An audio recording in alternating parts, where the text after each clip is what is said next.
This is Hannibal here from thehannibaltv.com. The Wall Street Journal is reporting that federal prosecutors in New York have been in contact with multiple women who have accused Vince McMahon of sexual misconduct. They're looking for communication that they had with the former WWE chairman who has now resigned.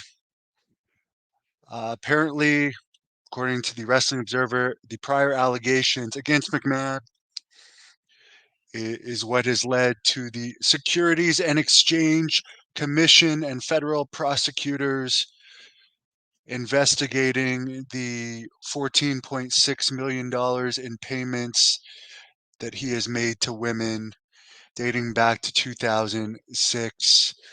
There's also another payment that was made in a settlement to Rita Chatterton from an alleged rape that occurred back in the 80s, as well as a spa manager that would not be included in that. And that was related to misconduct related to the spa manager. Apparently, there's another woman that claims she was sent nude photos of McMahon, and McMahon settled with her for $1 million. That was back in 2008. The 2006 settlement was with an employee. And this is interesting. I'm sure it's going to come out. The 2006 settlement was with an employee who had worked for WWE for 10 years that that Vince started a sexual relationship with.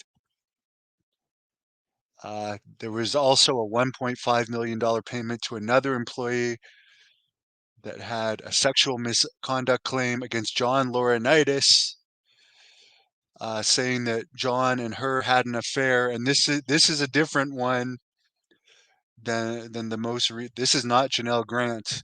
There's another woman that said they had an affair with Laurinaitis, and she ended it, and she was demoted once it ended. And it was around that time that John Laurinaitis was removed as head of talent relation, but he stayed with the company as a producer.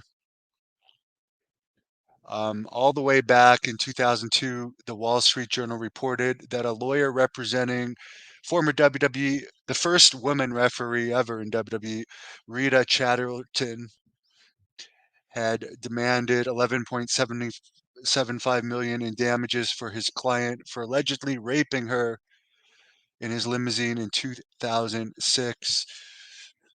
Chatterton did tell that story to Geraldo Rivera back in '92. And again, that claim was re-brought back up and settled. Apparently, the manager of the spa in California had to do with Vince McMahon sexually assaulting her while at this spa in 2011. The amount that Vince settled with Chatterton was undisclosed. All that's known is it's less than 11.75 million. Nobody knows what happened in the spa manager case at this point, although the husband was very mad. Apparently, when Mr. McMahon met Janelle Grant, he was 76 and she was 38. And, or sorry, he was 73 and she was 38. And when it ended, he was 76 and she was 41. So this sexual situation with Janelle Grant went on for quite a long time. Apparently, the reason she's coming out about this is because Vince was supposed to pay her settlement of 3 million in installments, but he did not pay the February 10th, 2023 installment because he felt that she had broken her non-disclosure agreement by talking to the Wall Street Girl. Apparently, there's been no mention of Vince McMahon on any of the company programming. Brock Lesnar was removed from a WWE video game. Vince McMahon still owns 11% of TKO stock.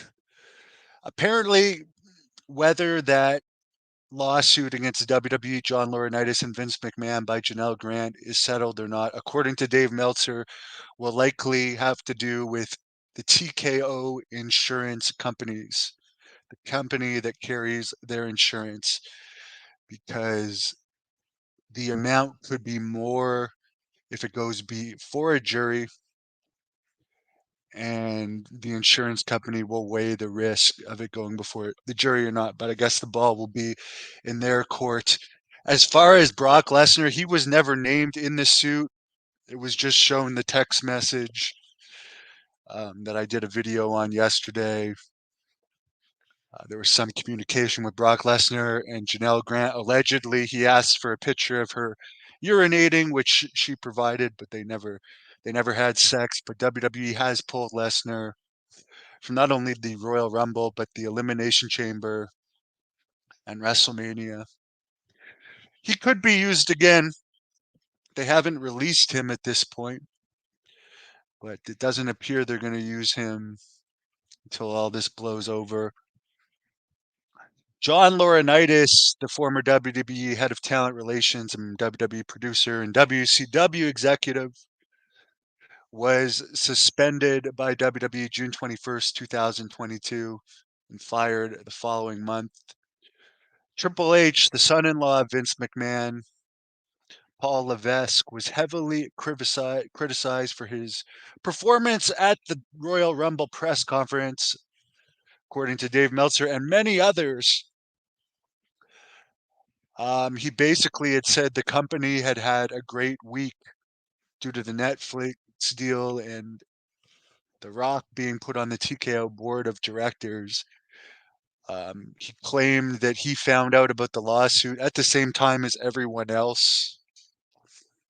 Keep in mind, he replaced Johnny Ace as head of talent relations and as Vince McMahon's son-in-law. So, I mean, as Meltzer said in the Wrestling Observer this week, this makes him out to be either incompetent or completely dishonest.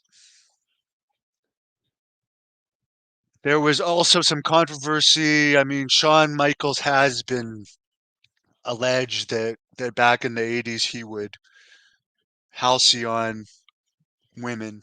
Not necessarily, he didn't have any issues with women wanting to have sex with him. Both him and Marty Jannetty sure had tons of women, but like it was more done as gags. But Brutus Beefcake, more allegedly done as gags. Brutus Beefcake, the WWE Hall of Famer, had claimed in a video that Shawn Michaels would halcyon, which is a sedative, a strong sedative, would halcyon women, have sex with them, then throw them out of their hotel rooms. So the hotel people would have to deal with them. Shawn Michaels denied this in an NXT conference call. I mean, it has come out that Dynamite Kid and Kurt Hennig, Mr. Perfect, the Iron Sheik, and others definitely halcyon people in the 80s. It was a thing. But Shawn Michaels is saying, well, he used pain pills and downers and took drugs. It was for insecurity issues and not to have sex with women. So, a lot of controversy in WWE right now. It'll be interesting to see if Triple H and Shawn Michaels. I mean, anything's possible. But a lot of people think Triple H and Bruce Pritchard will be released from the company due to their connections with Vince McMahon. Mike D thinks the Nasty Boys are going in the Hall of Fame 2024. There's footage out there of Brian Knobbs saying the N word on tape. The WWE has enough um, controversy right now than to put the Nasty Boys in the Hall of Fame. Patrick says it's creaky. Someone says, I mean, these allegations are before the court. We'll see what happens. Alan Kesselman, one of our members, thank you for the channel support. Just when you think this can't get any worse. Yeah, the federal investigation, I mean, who knows if the feds still hold a grudge over losing the steroid investigation to Vince McMahon. But I think Jerry McDivitt was is supposed to be retired, so I don't know if he'll have McDivitt to represent him if that actually goes to court. At this point, it's just an investigation, but they did search his home last summer.